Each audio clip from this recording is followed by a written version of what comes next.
माऊली एका आपल्या मैत्रिणीशी बोलत आहेत. मैत्रिणींकरता शब्द ज्ञानोबारायांनी माय, बाई, सखी असे शब्द वापरले. माय शब्द वापरलाय तो आई करता नाही, बाई शब्द वापरला तो बहिणी करता नाही, सखी शब्द वापरला तो मैत्रिणी करता नाही. ज्ञानोबारांची स्वतःचीच बुद्धी, त्या बुद्धिरूपी मैत्रिणीशी ज्ञानोबा संवाद करतात, तिच्याशी बोलतात.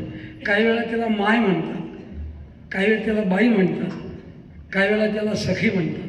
म्हणून माय हा जो शब्द आहे ना, आता तुम्हाला माहीत आहे सखी ही नवीन नवीन शब्द मैत्रिणीकरता निघालेले आहेत. सखी म्हणजे मैत्रीण. आता नवीन शब्द आहे तरुण तरुण पोरांच्या पोट्ट्याचं कान मनामध्ये कोणता, सहेली. हा शब्द तरुण पोराच्या मुखामध्ये आहे. तर मौलींनी माय शब्द जो वापरला, स्वतःचीच बुद्धी. ज्ञानोबांची मैत्रीण हाडा मावसाची स्त्री कशी असू शकेल? हाडा मावसाची श्री ज्ञानोबांची मैत्रीण होऊ शकतच नाही. ज्यांनी असं लिहावं, जन्मतेनी प्रसंगे श्री शिवनयना येथोनी जन्म आघावेस. जन्मताच जन्म घेतानाच आईशी संबंध आला, तदनंतर नाही. मग असं ते मैत्रिणीशी कसं बोलतो? त्याच्याकरता तिला साधने शब्द वापरलाय. रूप पाहता लोचनी सुख झाले साधनी. अगं बाई, मी त्या परमात्म्याचं रूप पाहिलं, मला सुख झालं. जाई नगे माय, इथं माय शब्द आहे, आईला नाही. जाई नगे माय तया पंढरपुरा, भेटे न मायेला.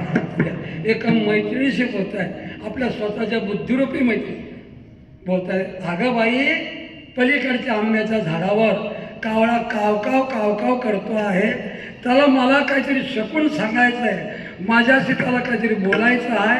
हा विषय ज्ञानोबा माऊली आजच्या अभंगाचा. पहिलं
तोगे काऊ कावळा कोकत आहे ओरडतोय शकून गे माई सांगत आहे अगं बाई माझ्याशी काहीतरी तो बोलण्याचा प्रयत्न करतोय माझ्याशी काहीतरी बोलतोय असा भाव पहिल्याच आपण अगोदर शब्दशः अभंगाचा भाव सांगू नंतर कावळ्याशी का बोलतात तो विषय सांगण्याचा प्रयत्न करतो आमचे ज्येष्ठ गुरुबंधू आणि माझे गुरुवर्य शास्त्री मला देखील आपल्या या कीर्तनाच्या सेवेला आलेले आहेत त्यांची खूप तपशील आहे म्हणून माणसाने तप करत राहावं तपच्या उलट शब्द करावा तपच्या उलट जर शब्द केला तर पत म्हणजे बँकेत जमा त्याला पत म्हणतात बँकेत जमा असेल मग त्याची पत असते बँकेत त्यांची खूप तपश्चर्या आमचे सर्व शिक्षक मंडळी सर्व आचरण संपन्न आहे विठ्ठला विठ्ठला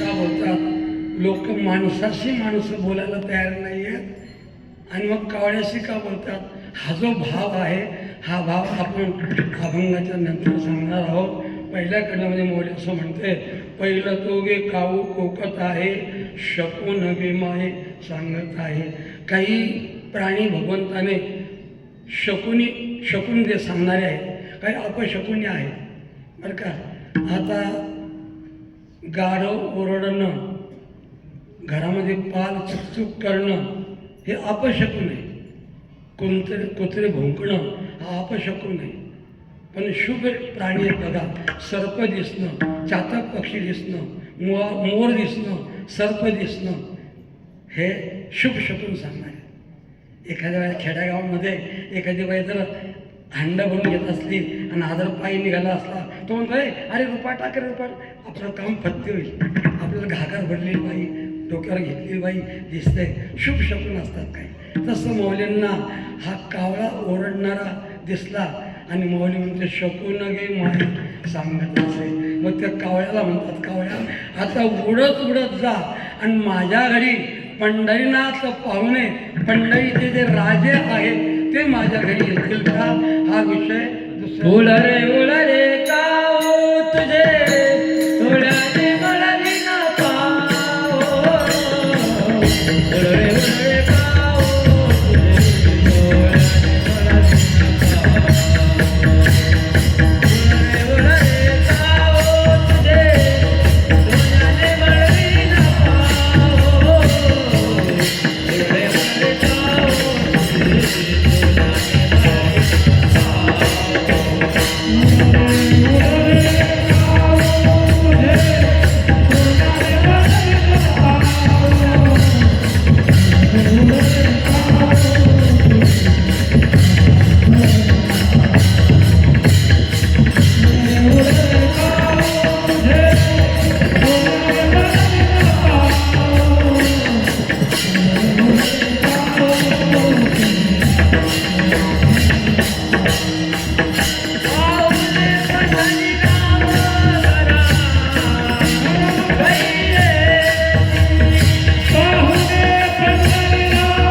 गायक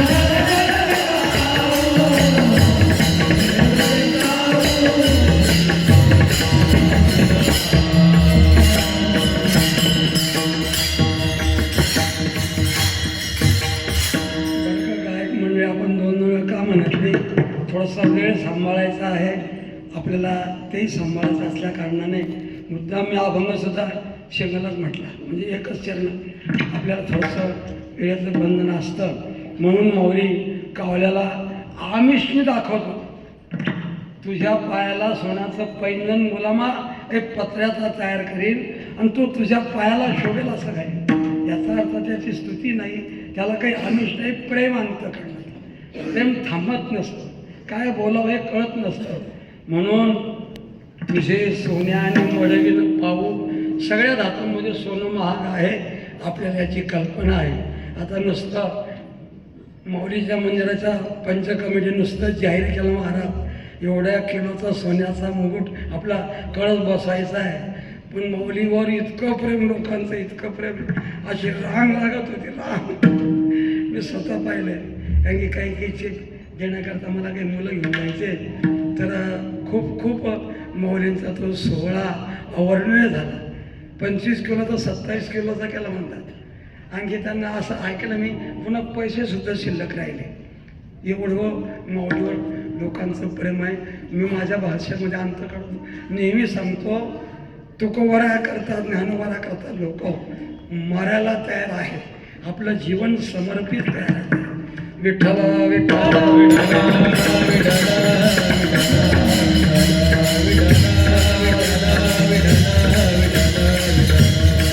सगळ्या धातूमध्ये सोनं महाग असल्यामुळे कावळ्याला सांगतात, बोलताय, लक्षात आलं का? उडरे काऊ तुझे सोन्याने मडवीनं पाहू. पण एक सांग, पंढरीचे जे राजे आहेत ते माझ्या घरी पाहुणे म्हणून येतील का? पंढरपूर पाटणी गा महाराज सार्वभौम, पंढरपूर पाटणी गा महाराज सार्वभौम, पांडुरंग दीनबंधू दयाचे नाम आंधळ्या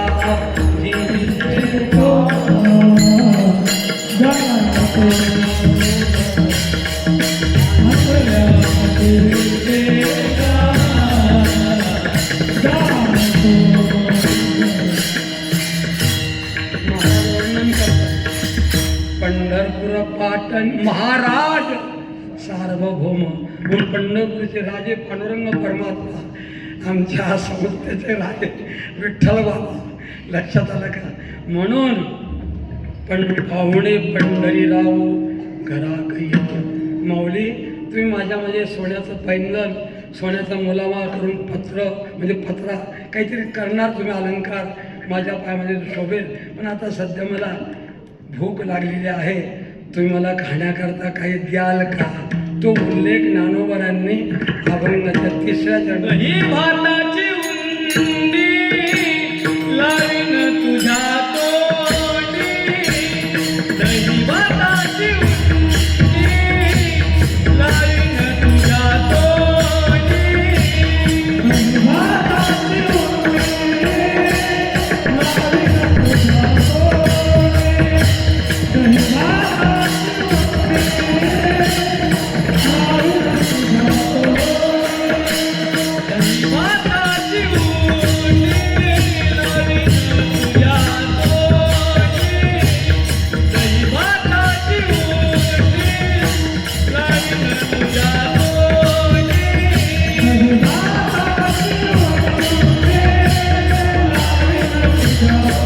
दही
गोळा करीन तो तुझ्या तोंडात घालीन. दही भाताची गुंडी म्हणजे गोळा. दही भाताची गुंडी लावीन तुझे तोंडी. दोघे पांढऱ्या रंगाचं द्योतक आहे. दही पांढरं, भातही पांढरा, आणि पांढरा रंग हा पावित्र्याचं द्योतक आहे. पण पांढरा आपल्या तिरंगी झेंड्यामध्ये देखील पांढरा रंग आहे. इतरच रंग दुसरे टाकलेले रंग सहन करतात, पण हा भाऊ असा आहे सहनच करत नाही. तू किती म्हणायचं पण डागच पडू देऊ नको, डागच पडू देऊ नको. म्हणून आपल्या संस्थेचा बंधनच आहे की इतरच काहीच घाला तरी स्वच्छ, ते धुतलेले जरी असले, तो रिन जरी लावलेला नसता कपडा पण चमकून दिसतो. लक्षात आलं. म्हणून पांढरा रंग हा पावित्र्याचा द्योतक आहे. म्हणून ज्ञानोबा म्हणतात दही भाताची गुंडी लावीन तुझे तोंडी. पण मात्र एक कर, माझ्या जीवाचा आवडता जो विषय तो मला सांग, बाकीचं बोलूच नको. जीवा पडिये त्याची गोडी सांग. ज्ञानोबारांचा, तुकोबारांचा, सगळ्यांचा पांडुरंग परमात्मा हा एकच विषय होता, एकच विषय. भगवंतावर ज्याचं नितांत प्रेम असताना तो खरा संत. म्हणून संत वेशाचा नसावा, संत पंथाचा नसावा, संत देवाच्या परिचयाचा असावा. आमचे मोठे बाबा माऊलीच्या परिचयाचे होते. जो देवाच्या परिचयाचा तो संत. वेशभूषाने संतत्व ठरतच शकत नाही. म्हणून माझ्या जीवाचा जो आवडता विषय आहे का ज्ञानोबारांचं देवावर प्रेम होतं. जीवी जिया जीवा प्रेम भावा जिया तुझ वाचोनी केशवा आणुनावडे. किती प्रेम, किती प्रेम तुझ्या नवाई नगा देवरा.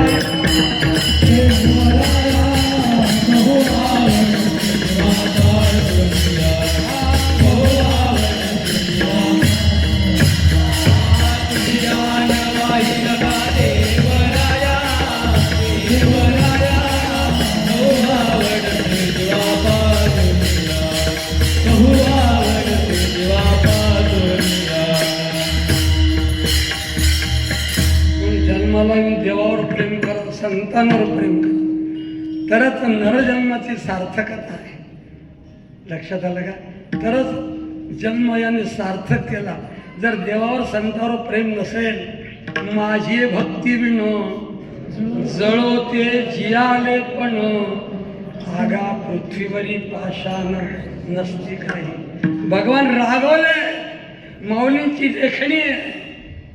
माझी भक्ती विण असेल किती मोठा, अंतःकरणाचा देवाविषयी ओलावा नसेल तर ते जीवन निरर्थक आहे. विठ्ठला विठ्ठला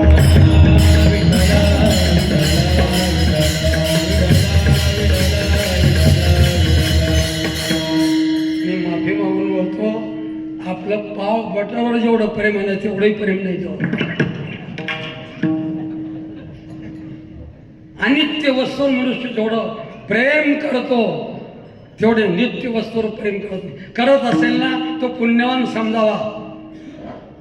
तो देवाच्या कृपेचं वैभव जीवनात आणतोय असं समजावा. भगवंताचं प्रेम संपादन करण्याचा ज्ञानोबारांनी, तुकोबारांनी, आमच्या संस्थेतल्या शिक्षकांनी प्रयत्न करत आहेत, केला आहे. आणि म्हणून संस्थेला 108 वर्ष झाली. भगवंतावर, ज्ञानोबारावर जर प्रेम नसतं संस्था टिकलीच नसती. विठ्ठला विठ्ठला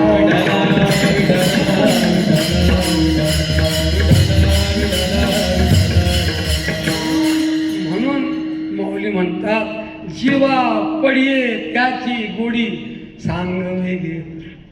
अशा अनेक दृष्टांत. माणसाचं प्रेम पाण्यावर आहे. 2-3 लोकांचं प्रेम पाण्यावर आहे. पहिलं प्रेम माणसाचं आहे पाण्यावर. त्याला 3 तासात 2 तासात पाणी लागतं. पण या दिवसामध्ये 4-5 तास जरी पाणी मिळालं नाही तर तो जीवन जगू शकतो. लक्षात आलं का? काही प्राणी असे आहेत बेडूक म्हणा, सरते पाण्यातही राहतात, पाण्याच्या बाहेर राहतात, त्यांचंही प्रेम आहे. लक्षात आलं का? त्यांचंही प्रेम आहे, माणसाचंही प्रेम आहे, पण खरं प्रेम आहे माशाचं. तो पाण्याशिवाय राहू शकत नाही. जीवाची जीवना संगे मरणाच्या वियोगे, मरणाच्या वियोगे, मरणाच्या वियोगे, जीवाची जीवना संगे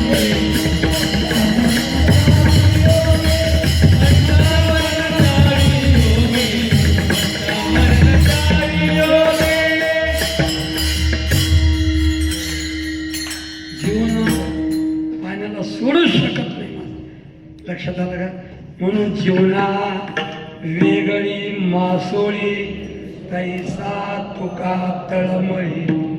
इतकं प्रेम संतांचं, आमच्या जोग महाराजांचं, मोठे बाबांचं देवावर होतं. म्हणून देवावर प्रेम करा. इतरत्र वस्तूवर प्रेम. लोक एक एक तास गाडी पुस्तक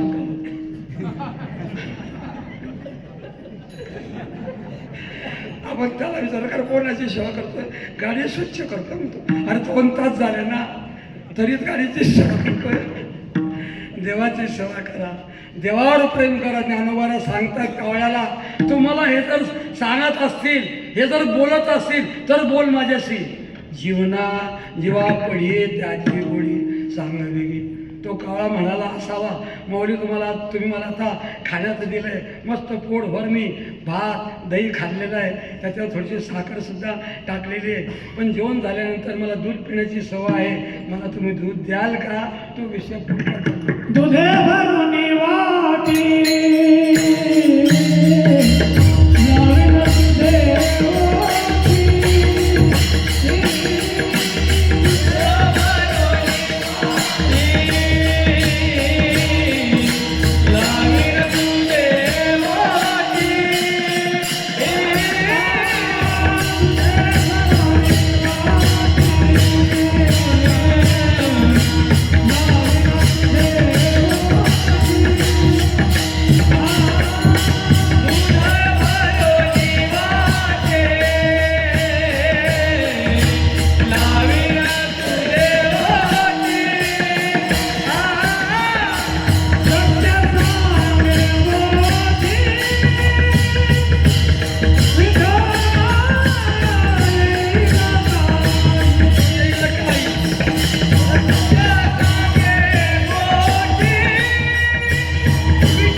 बऱ्याच मंडळीला जेवण झाल्यानंतर थोडंसं कोमट तापवलेलं दूध आवडतं, दूध पितात बरेच लोक. आमचे मोठे बाबा संध्याकाळी सहसा जेवणच करत नव्हते, एक अर्धा ग्लास म्हणा ग्लासभर दूध पिऊन शांत राहायचे, शांत जेवणच करत नव्हते. बाबांच्या आहारावर खूप नियम होते, खूप बंधन असायचे बाबांची. इतकं म्हणजे इतकंच, दुसरंच काहीच नाही. म्हणून कावळा म्हणतोय, माऊली मला दूध पिण्याकरता द्या. माऊली म्हणते, तुला दोनाही भरलेली वाटी देईल, गीर गाईचं दूध देईल. दुधे भरण वाटी लावीन तुझे ओटी, पण माझ्याशी खरं बोल. खरं बोलण्याचं सांगतायत, माणसाने खरं बोलावं बरं का. बरेच लोक आता मोबाईल असल्यामुळे 100% ने 99% खोटं बोलायला लावतात. घरीच असतो पण बाहेर गेला असं सांगतो. हो पण खरं बोला. लक्षात आलं. सत्य बोले मुखे, सत्य बोला, खरं बोला, जेवढं बोलता येईल तेवढं चांगलं बोला. लक्षात आलं का? खरे बोले तरी फुकासाठी, सत्य बोले तरी फुकासाठी जोडे आहे असंही म्हटले. म्हणून माऊली म्हणतायत की खरं मात्र बोल, तुळे भरीन वाटी, लावीन तुझे ओठी, सत्य सांगे गोठी, विठू येईल काही, बघून ते येतील गोष्ट मला खरं सांग.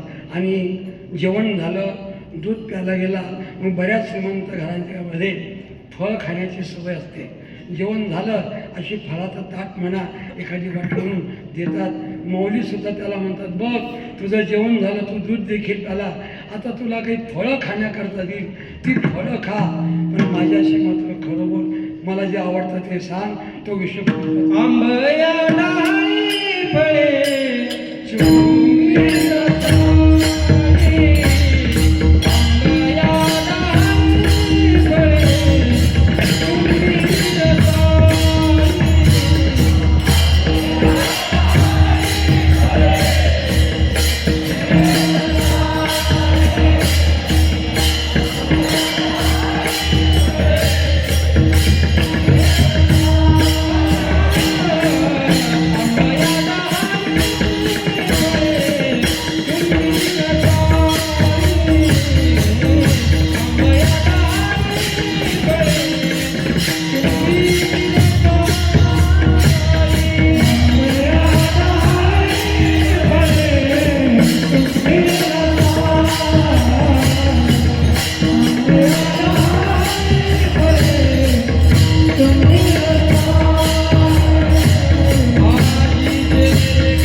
प्रसिद्ध सर्व फळामध्ये जो राजा म्हटला जातो त्या आंबाची थोडं कापून तुला देईल. आंबा या डाळीवरचा झाडावर पिकलेलं फार फार गोड असतं. तो पेरू म्हणा, आंबा म्हणा, इतर तर केळी म्हणा, केळीसुद्धा खोडावर पिकलेली गोड लागते. इतरत्र बाहेर विकत येतात ती पावडर पिकवण्याकरता लावण्याची पद्धत झाली. निरनिराळे सायन्सने प्रयोग केले ते जाऊ दे आता. पण पहाडावर आलेला आंबा असा इतका गोड लागतो, इतका गोड लागतो.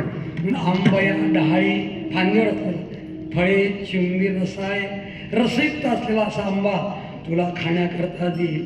पण आजीची रे काळे शब्द सांगे. बऱ्याच घरी जेवण झाल्यानंतर फळं खाण्याची पद्धत असते. आपली माधुरी हाच आंबा आहे बरं का.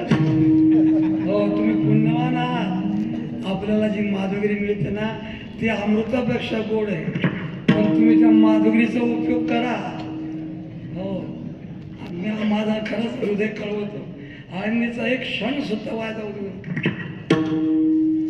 माधुरीचं अन्न खाऊन जर तुम्ही नुसत्या फालतू रीतीने जेवून जगत असाल तर तुमच्या पोटात ते नरक होईल. आळंदीचा एक क्षण सुद्धा आमचे काही काही सुटलेले आणि पत्ते खेळतात. मला पश्चाताप येतो, मी रडतो. ते म्हणतात महाराज आम्हाला कळत नाही. नाना अरे मला ना विष प्या. ज्ञानेश्वरी सारखा असा दिव्य भव्य ग्रंथ माऊलीजी निर्माण केला आणि कर्मणी करता तुम्ही आनंदित होऊन पत्ते खेळतात. लाज वाटली पाहिजे. विठ्ठला विठ्ठला.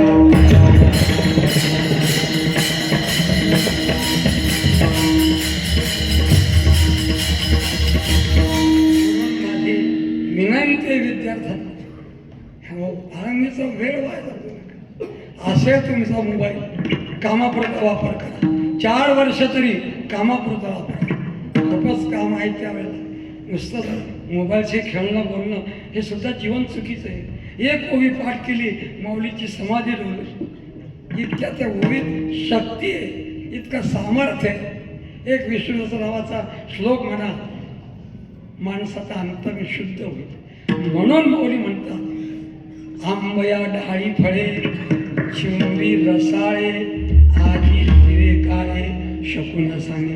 ह्या ज्या वरच्या घटना घडल्या ना, या सर्व घटनावरून भगवंत पांडुरंग परमात्मा माझ्या घरी येतीलच असा निश्चयात्मक अनुभव ज्ञानोबऱ्या आजच्या अभंगाचा ज्ञानदेव माने जाणे जे फुले.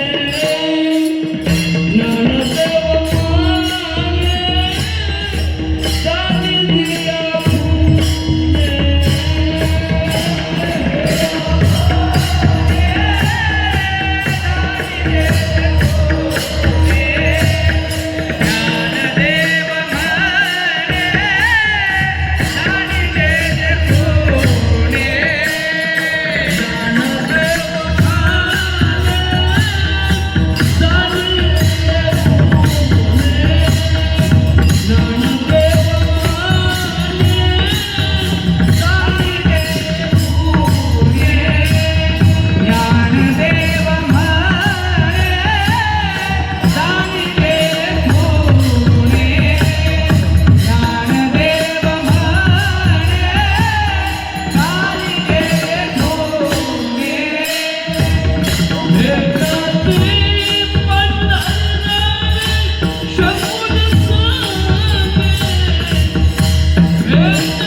ज्ञानदेव म्हणे जाणे जे खुणे भेटती पंढरी राणे शकून सांगे.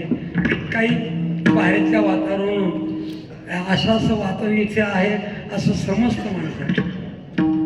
कावळ्याशी बोलायचं, त्याला खाण्याचा आमिष दाखवायचं म्हणा, काही प्रेमाने खाऊ द्यायचा, असं हे ज्या सर्व कृती दिसतात ना, त्याच्यावरून भगवंत येतील असा ज्ञानोबांना विश्वास झाला. माझ्या घरी भगवंत येतील. ज्ञानदेव म्हणे जाणी जे खुणे भेटती पंढरी राणे. आता समजा बाहेर 2 बांबू पडलेले आहेत, रडण्याचा आवाज ऐकू येतोय, एका मडक्यातला धूर निघतोय. मग समजतात ते लोक इथे कोणीतरी मेलेलं आहे. त्याच्याच आचरण बाहेरच्या वातावरण. समजा दुसरं उदाहरण देऊ, घरी तोरणं बांधले जात आहे, आंब्याचे तोरणं बांधले जात आहेत, केळीचे खांब लावले जात आहेत. मग समजावं इथे काहीतरी देवाचा पूजनाचा कार्यक्रम आहे, घर भरणी म्हणा, सत्यनारायणची पूजा म्हणा, माणसाला कळतं. या सगळ्या वातावरण ज्ञानदेव म्हणे जाणी जे खुणे भेटती पंढरी राणे शकून सांगे. उडरे उडरे काहू तुझे सोन्याने मडविन पाहू पाहुणे पंढरी राग घरात. मी जरी तुम्हाला काही वेळा रागात बोललो असतो पण त्याच्यात प्रेम आहे. आता संस्थेने चांगल्या प्रकारचे सगळं शिक्षकसुद्धा शिकलेले आहेत. आमचे शिंदे मौली असतील, कदम मौली असतील, उल्हास महाराज, आमचे आत्माराम शास्त्री, तिकडे हनुमंतराय आणखी पुन्हा तिथं समजा आमचे शिवाजी महाराजसुद्धा पखवाजाचा क्लास घेतात. म्हणून तुम्हाला जेवढा उपयोग करता येईल त्या शिक्षकांचा तेवढा उपयोग करून घ्या. शास्त्री बाबा आहेत, केव्हाही त्यांना काही तुम्ही विचारू शकता. बाबांचा तर प्रश्नच नाही आणखी पुन्हा. बाबांना केव्हाही विचारायला जा, भावा त्याला मार्गच दाखवतात. विनोबाजी सारखा मी विनोबाजीकडे गेलो, म्हटलं आता माझे 4 वर्ष झाले, माझं प्रेम होतं थोडं विनोबाजीवर. म्हणजे आता म्हटलं काय करू, आणि महाराज असं करा, ज्ञानेश्वरी डोक्यावर घ्या आणि जरी आमंत्रण असलं गावगाव प्रचारच करत फिरा. हे विनोबाजी जे वाक्य मला गावगार ज्ञानेश्वरी सांगा म्हणे. बळजबरी जायचं नाही त्या गावात, मारुतीत बसायचं, हायराम सुरू करायचं, 4-5 लोक येतात, ज्ञानेश्वरीचा प्रचार भारतभर करा म्हणे. हे विनोबाजींचे वाक्य आहे. तसं करा ना काही संस्थेतल्या शिक्षकांचा ज्ञानाचा. आता बघा आमच्या आत्मारात आपले पद्माकर महाराज सुंदर शिकवतात, सगळ्याच तिकडे सवाशे महाराज म्हणून आळंदीला उपयोग करून घ्या. आळंदीचं जीवन असं घर तुम्हाला तुमच्या नाही, तुम्ही तुमच्या कर्माने आले नाही आहे हे लक्षात ठेवा चांगलं. तुम्हाला माऊलींनी जोग महाराजांनी मारुती भावाने खेचून आणलंय, हीच असं खेचून आणलंय. अरे तंबाखू खाऊन असं पिचकाऱ्या मारणार, घरोघरी पुष्कळ येत ना, मस्त संध्याकाळी पिचकाऱ्या मारतात, तंबाखू खातात, गप्पा मारतात, आणखी हो गावापासून तर दिल्लीपर्यंत घुसून जातात, अशा गप्पा मारतात. काही कोणाचं खरं नाही, अमुक नाही खरं. अरे तुम्ही पुण्यवान आहात म्हणून तुम्हाला संतांनी असं खेचून आणलंय. तुम्ही नाही आले, अरे तुमच्यात काय ताकद होती, तुम्ही आले असते आळंदीला, तुम्हाला माऊलीने खेचून, तुम्हाला संतांनी खेचून आणलंय. हे सांगा, हे सांगण्याचं तात्पर्य हृदय कळवळतं. म्हणून तुम्ही सर्व शिक्षकांचा आणखी कदमोरीचा गाथा ज्ञानेश्वरी सगळे शिक्षक तुम्हाला शिकवत आहेत, त्या ज्ञानाचा उपयोग करा, संतांच्या प्रमाणाचं आचरण करत राहा. विठोबा रखुमाई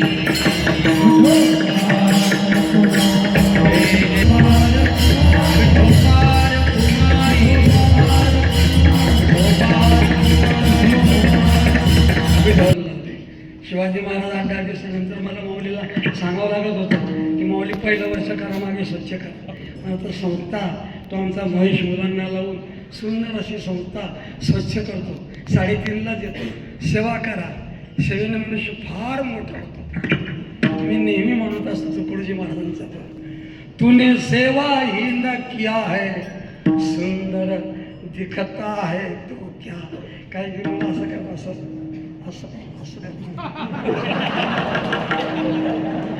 अरे काय करतात तुझं, तूने सेवा ही न किया है सुंदर दिखता है तो क्या.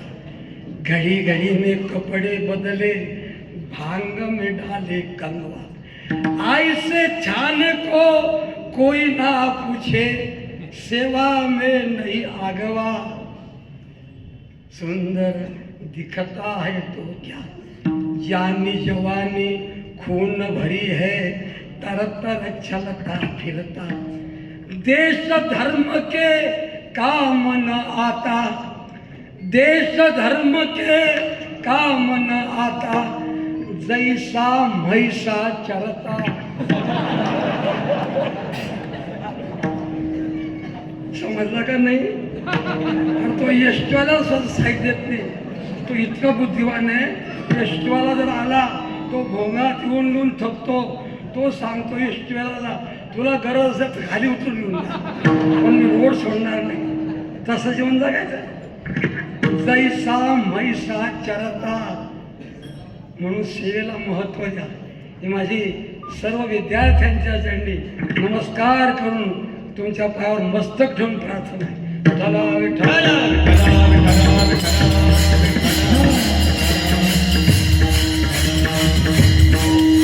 शास्त्रामध्ये अशा प्रकारचा भाव प्रकट केलेला आहे. पूर्वराग, मिलन राग आणि विरह राग. आपल्याला कावळ्या शिका बोलतायत, हा भाव सिद्ध करायचा.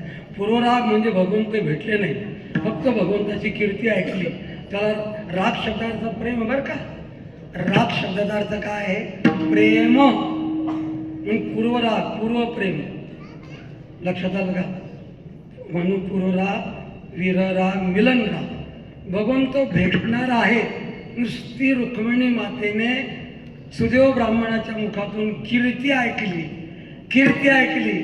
तिने कृष्ण परमात्म्याला पाहिलं नव्हतं रुक्मिणी मातेने, पण भगवंताने मला वरावं, भगवंताने माझा अंगीकार करावा. तिची अवस्था अशी झाली, नुसतं त्या ब्राह्मणाने भगवंत असा आहे तो चतुर्भुज आहे, तो सार्वभौम राजा आहे, तो कर्तुम अकर्तुम वगैरे असा तो आहे, तो सुंदर आहे, रूपवान आहे. नुसतं तिने ऐकलं कृष्ण स्वरूपाची प्राप्ती. रुक्मिणी मातेचं रुक्मिणी स्वयंभूमध्ये नाथ महाराज लिहितात. कृष्ण स्वरूपाची प्राप्ती भिमकी सादर श्रवणार्थी अंगी आविर्भवली मूर्ती बाह्य स्मृती मावळली. अंग झाले रोमांचित नेत्री बाष्प पैलाटत शरीर चळचळा कापत पडे मूर्छित धरणी. एक म्हणती धराधरा एक पल्लवे घालती वारा एक म्हणती हे सुंदरा कृष्ण कीर्तीने झडपली. हा पूर्वराग आहे. तिने नुसतं ऐकलं भगवंताने मला वरावं पत्नी म्हणून अंगीकार करावा असं तिला वाटतं. लक्षात आलं? हो, मिलन राग भगवंताची भेट झाली. बाळवेश घेऊनी श्रीहरी भेटला. भगवंत भेटले पण पुन्हा निघून गेले. लक्षात आलं? कितीतरी प्रमाणात येते. भगवंत भेटले पण पुन्हा निघून गेले. मिलन झालं होतं. आजी नवल मी आले येणे भेटी आलो चित्त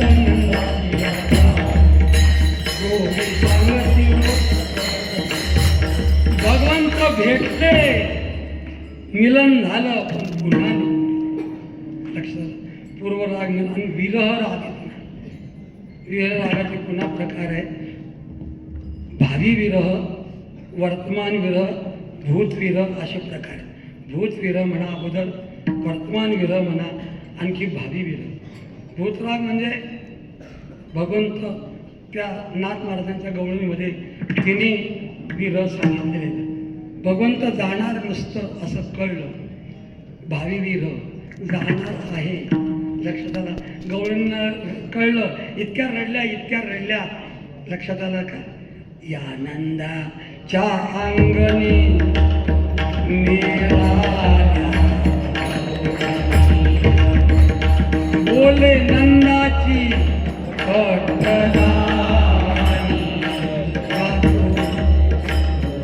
विव्हळ झाले मन हे वचन ऐकून. लक्षात आलं? हो, वर्तमान विरह रथी चढले वनमाळी आकांत भूमी पडल्या वडबाई कोणत्या सांभाळी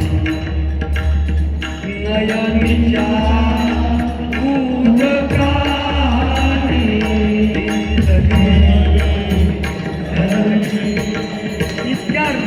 इतक्या रडल्या पृथ्वी ओली चंब झाली.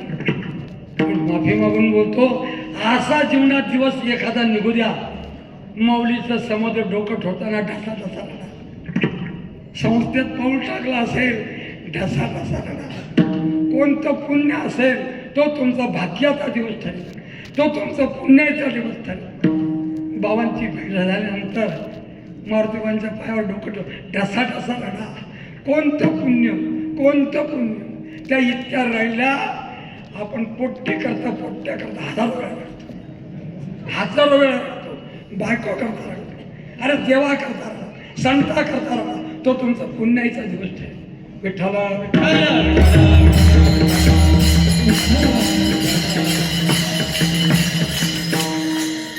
म्हणून त्या वीराबद्दल वर्तमान विरह, भावी विरहाचे पुन्हा 10 प्रकार आहेत. पुष्कळ तो विषय आहे.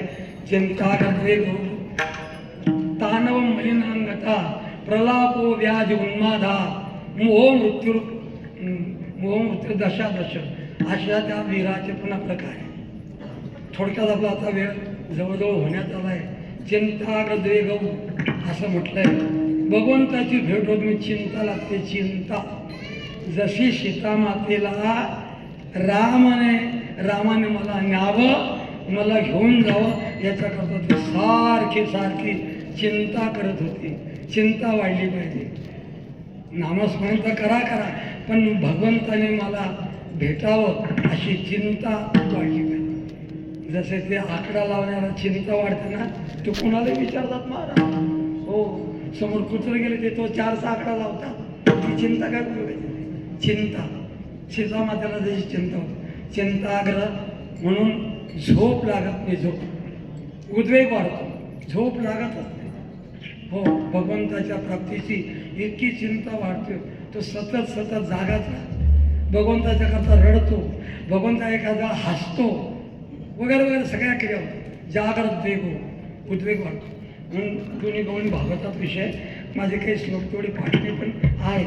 एक दुसरीला भेटली आगमन माझ्या स्वप्नात, त्याने कृष्ण परमात्माला असा सावळा होता, अशी मुरली वाजवत होता, असा सुंदर चेहरा होता, टपोरे डोळे होते, अशी मुरली होती वगैरे वगैरे. स्वप्नात आले म्हणे कृष्ण बघून. ती दुसरी म्हणते तू फार भाग्याची म्हणे, तुझ्या स्वप्नात तरी आले, तुला झोप लागली म्हणून स्वप्न पडलं, तुला स्वप्नात तरी दिसलं. पण माझी तर अशी स्थिती झाली आहे, अशी स्थिती झाली, ती वैरिणी रूपी झोप माझी कुठे पळून गेली, कुठे पळून गेली मला कळतच नाही. ही जागृत अवस्था. लक्षात आलं. उद्वेग वाढतो, उद्वेग, भगवंत भेटत नाही. जागृत वेग ताणवम, शरीरामध्ये मालिन्यात अन्न पाणी सुटलं जातं, खाण्याची इच्छा होत नाही. ताणवम मलिनांगता, मालिन्य, कपडे धुतले तर नाही. बरं का पद्माकर रामचंद्र बाबा फक्त शुक्रवारी कपडे जायचे, आठवतो नीट दिलेलं. मी स्वतः जात होतो ना बाबा, नाही माझा शुक्रवार हा कपडे धुण्याचाच दिवस आहे. हे निकम बाबाची पद्धत होती, धुत नव्हते. ताले मलिनांगता. आपले आनंद महाराज वैजापूरकर त्यांची सुद्धा पंढरपूरला तशी स्थिती. पंकज बाबांना कल्पना आहे, कपड्यांकडे शरीराकडे लक्षच नव्हतं. पण धारूरकर शासनकडे हे मोठे मोठे लोक गाथाचा अर्थ लावण्याकरता बसले, अशी आख्यायिका झाली, असं चर्चा झाली. गाथ्याचा अर्थ लावत होते धारूरकर शासनकडे. शंकर महाराज, कारंगा स्वामी, काय किसन महाराज, हे सगळी मंडळी बसायची, गाथेचा अर्थ लावायचे.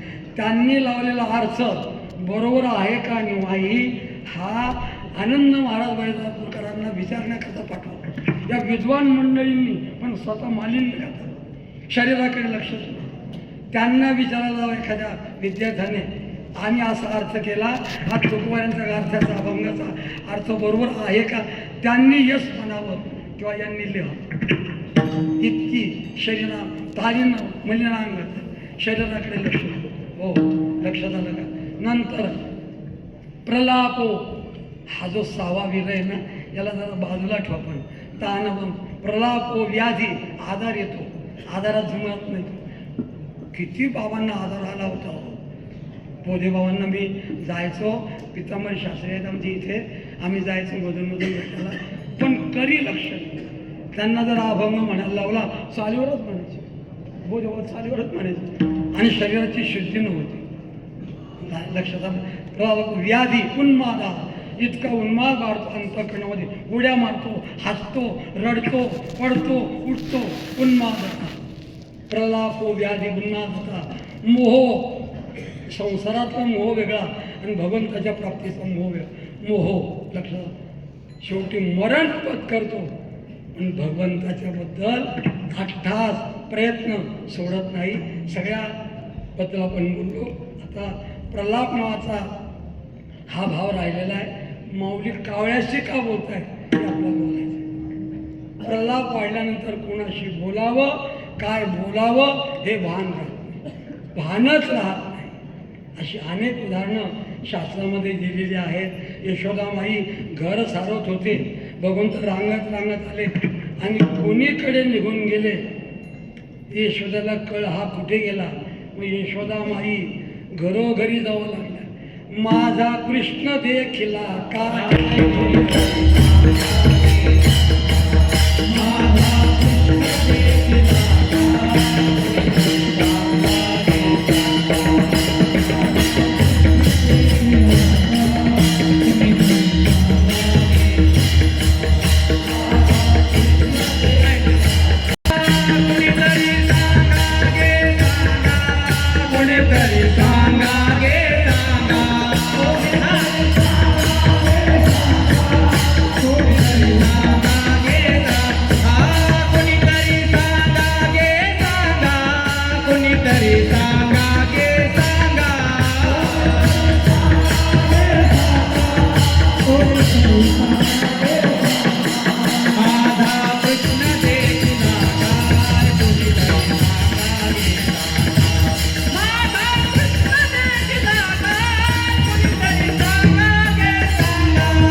हाती घेऊन या फुलं अंगणी रांगत आले. माझा बाणच राहत नाही. यशोदामया घरोघरी जाऊन माझ्या कृष्णाला पाहिलं का, माझ्या देवाला पाहिलं का. हा पहिला भाव आहे. दुसरा भाव सांगायचा, तुकोबाला दर महिन्याला वारीला जायचे आणि लोकांना विचारायचे, कोणी गावी आहे सांगा हरी, कोणी गावी आहे सांगा हरी, कोणी गावी आहे सांगा हरी, गावा असेल तो, जरी गावा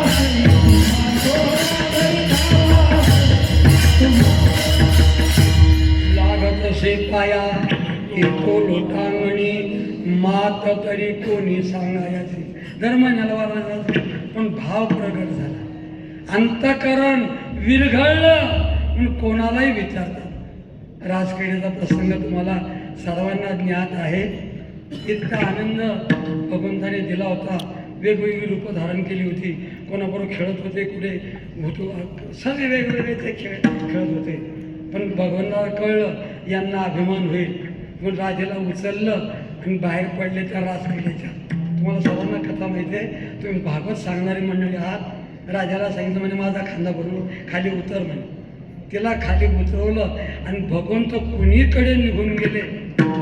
त्या गवळणी इतक्या बेभान झाल्या, समजण्याकरता बोलायचं. निघाल्या. अशोक नावाचा वृक्ष होता. का रे म्हणे तू जरा वाढला आहे, तू कृष्णाला जाताना पण पाहिलं का म्हणे, तू जरा उंच आहे. बोलायच्या त्याच शंका त्याच करायच्या, उत्तरी त्याच. म्हणजे तू कशाला वाढशील, आम्हाला झाला शोक आणि तुला आहे शोक रहित. अशोक तुला शोकच नाही म्हणजे तू कसं काय सांगते. मधुकरबा सांगायचे तुम्ही ऐकले काही नाही. पुढे वड लागला. वड त्या वडाला विचारलं, काय रे म्हणे तू वटवृक्षा, तुझ्या फांद्या फार मोठ्या आहेत, तू फार पसरट आहे, तू कृष्णाला जाताना पाहिलं का. अरे म्हणे पंचायत समितीत निवडून आलेले ते जर आपल्या वटमध्ये राहतात, तू तो वट म्हणायची. पण सांग. पुढे तुळशी होती. का ग तू फार देवाला प्रिय, तुला देव अधिक आवडतात, तू तरी कृष्णाला जाताना पाहिलं का म्हणे. आता ती म्हणे, ती काय बोलणार होती बरं तुळशी. ती म्हणे तुला सवती मत्सर आहे ना, आमचा मत्सर करते ना तू, भगवंताची अर्धांगी आहे तुळशी. म्हणून ती सुद्धा बोलली. म्हणून कोणी सांगा या गोविंद होता वहिला लपाला आता काय, कोठे आड आहे धावा आळवा करुणा निधो.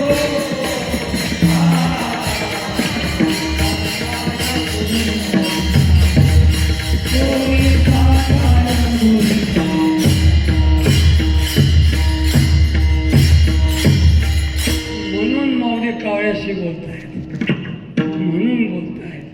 मीराबाईंचं एक ते पद आहे, रडतायत मीराबाई, कोई कहियो रे आवन की मन भावन की, आवन की मन भावन की, कोई कहियो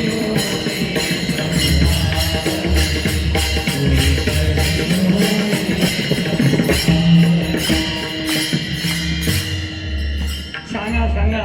त्या डोळ्यातून सारखा सारखा पादर फुटतोय, डोळे सारखे अश्रू भरून वाहत आहे. नदिया बहे जैसी सावन की, ही स्थिती झाली पाहिजे तरच जीवन सार्थकी. नदिया बहे जैसी सावन की, मला जर दोन पंख देवाने दिले असते तर मी तिथे उडत होतो. पंख नाही उड जावन की, पंख नाही उड जावन की, कोई कहियो रे भावन की, कोई कहियो रे भावन की. म्हणून माऊली कावळ्याशी बोलतात, म्हणून कावळ्याशी बोलतात. असो मी झालेला थोडासा भाव तुम्ही माझं हृदय करून आलेलं म्हणा किंवा काही म्हणा, पण मी तुमच्याशी बोलण्याचा खूप प्रयत्न केला. मन मोकळं ठेवून बाबांची, शास्त्रीबाबांची कृपा, माझे सर्व गुरुबंधू जे शिक्षक आहेत त्यांची कृपा, आणि तुकाराम स्वतः संस्थेचा खूप चांगल्या प्रकारे कारभार पाहतोय. सर्व आमची मंडळी आता बाकीचं जे अंतर्गत असतं त्याचा काही प्रश्न नसतो. कौरवांमध्ये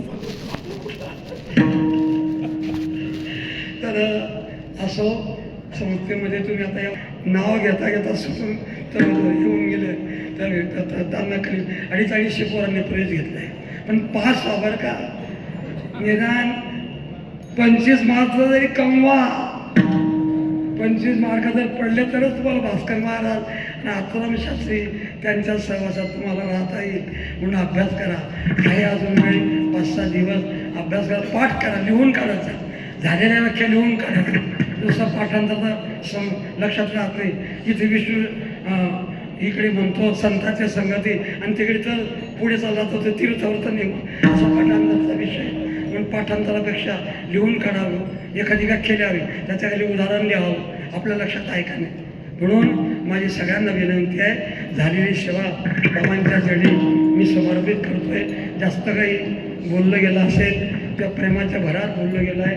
म्हणून बंधूंनो, माणसाने चांगलं जीवन जगत राहावं, त्याला देवाची सहाय्यता असते, देवाची कृपा असते. म्हणून जास्त वेळ न तुमचा घेता संत आणि देवाला विसरू नका. पुनश्च तुमच्या पायी मस्तक ठेवून प्रार्थना करतो, लोटांगण घालतो, संत आणि देव यांना विसरू. मरण पाय जरी प्रसंग आला, आत्महत्या करू नका. मस्त उत्तर हिंदुस्थानात जा, कपडे बदला, तुम्हाला दक्षिणेसह जीवन मिळेल. पण आत्महत्या करू नका. तिकडे जाऊन भगवंताचं चिंतन करत राहा. होतात माणसावर जीवनावर असे प्रसंग येतात, मरणप्राय दुःख होतं, पण भगवंताने सुंदर असं शरीर दिलेलं आहे, सुंदर डोळे, कान वगैरे वगैरे. कानांनी बघतो ध्वनी, मोरोपंतांची आडी आहे कर्माकर महाराज. कानांनी बघतो, डोळ्यांनी बघतो, ध्वनी परिसतो, पायी पदी चालतो, जिव्हेने रस चाखतो, मधुरही वाचे आम्ही बोलतो, हातांनी भोसाळ काम करीतो, विश्रांती घ्यावया घेतो, झोप सुखे फिरून उठतो, ही ईश्वराची दया. काही लोक म्हणतात शेजारचा कोंबडा ओरडला म्हणून मी उठलो. अरे कशाला तो कोंबडा नाही उठतो? तुझं कर्म, तुझी माऊली, आपली हृदयातली माऊली तुला उठवते. घेतो झोप सुखे फिरून उठतो, ही ईश्वराची दया. ज्ञानेश्वर माऊली.